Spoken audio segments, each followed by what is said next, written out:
místicos del panteón, en un pequeño pueblo, rodeado de colinas y susurros del pasado, se erguía un antiguo panteón, sus lápidas cubiertas de musgo y sus estatuas de mármol desgastadas por el tiempo.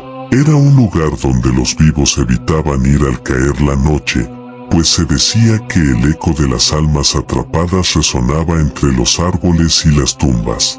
La leyenda más común era la de Doña Clara, una anciana que, según contaban, había dedicado su vida a cuidar del panteón. Su amor por los muertos era tan profundo que, tras su fallecimiento, se la empezó a ver vagando entre las lápidas, con su vestido blanco ondeando en la brisa nocturna. Muchos del pueblo aseguraban que la anciana buscaba algo, otros creían que solo quería compañía en su soledad. Una noche de otoño, 3 amigos, Luis, Marta y Javier, decidieron desafiar las historias y adentrarse en el panteón. Armados con linternas y el brío de la juventud, se rieron de las advertencias de los ancianos del pueblo mientras cruzaban el umbral de hierro forjado que separaba el mundo de los vivos del de los muertos. Los árboles crujían, y el viento parecía murmurar secretos en un idioma desconocido.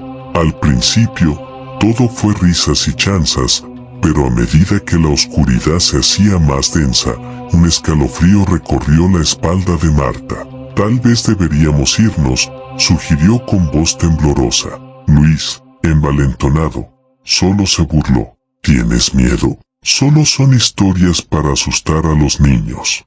Mientras caminaban más adentro, encontraron una lápida que resaltaba entre las demás, más ornamentada y antigua. El nombre grabado era Clara de los Ángeles. Atraídos por alguna fuerza inexplicable, se acercaron. De repente, la linterna de Javier comenzó a parpadear, iluminando por un instante una figura fantasmagórica que parecía observarlos desde las sombras. La vieron, gritó, sus ojos desorbitados. Pero, cuando ambos se giraron, la figura había desaparecido. Riendo nerviosamente, decidieron seguir explorando, pero ahora había algo en el aire, una tensión que no podían ignorar. Justo cuando estaban a punto de irse, escucharon un susurro. Era un llamado suave, casi melódico, que parecía venir de la lápida de Doña Clara. Ayúdame, resonó en sus oídos como un eco distante. Sin poder resistir la curiosidad, se acercaron aún más. Allí, un pequeño altar estaba cubierto de flores marchitas. Marta se inclinó para tocar una de las flores y, al hacerlo, el aire se volvió helado. La atmósfera cambió drásticamente, el silencio era pesado, y un profundo sentido de desasosiego se instaló entre ellos. ¿Qué pasa?, preguntó Javier, con la voz temblando. ¿Por qué siento que estamos siendo observados? Fue entonces cuando los vientos comenzaron a soplar con fuerza, llevando consigo un murmullo ensordecedor. Al mirar alrededor, vieron figuras emergiendo de las sombras. Eran almas, con rostros pálidos y miradas de desesperación.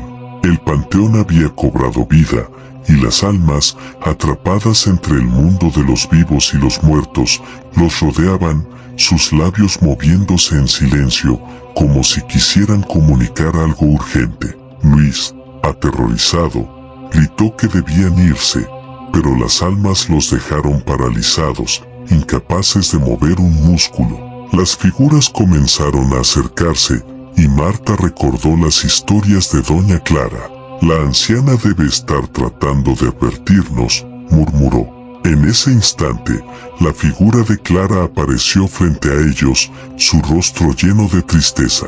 «Debéis ayudarme», dijo con una voz suave, pero atormentada. «He cuidado este lugar, pero mi alma no está en paz.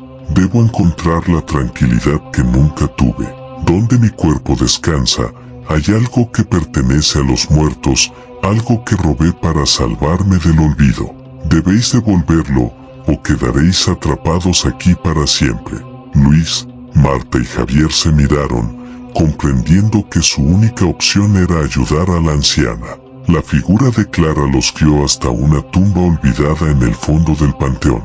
Allí, un pequeño cofre de madera se encontraba medio enterrado. Con manos temblorosas comenzaron a excavar hasta que lo sacaron a la luz. El objeto maldito, susurró Clara, su imagen desvaneciéndose levemente. Hazlo rápido, antes de que sea demasiado tarde.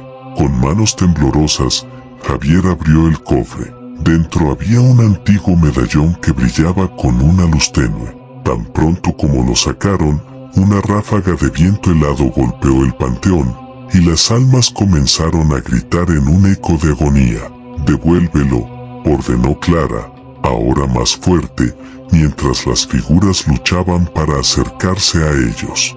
Sin pensarlo, Marta lanzó el medallón de regreso a la tumba y el eco de las almas se convirtió en un susurro tranquilizador.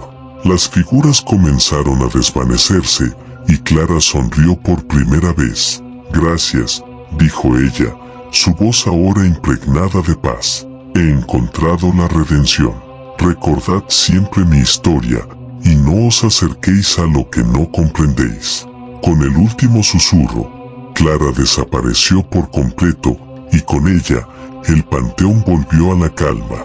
El aire se volvió cálido y el miedo se disipó, pero los tres amigos sabían que jamás volverían a tener la misma percepción sobre la vida y la muerte. Salieron del panteón con el corazón aún acelerado, sabiendo que habían tocado las puertas del más allá y habían regresado, llevando consigo una historia que jamás olvidarían.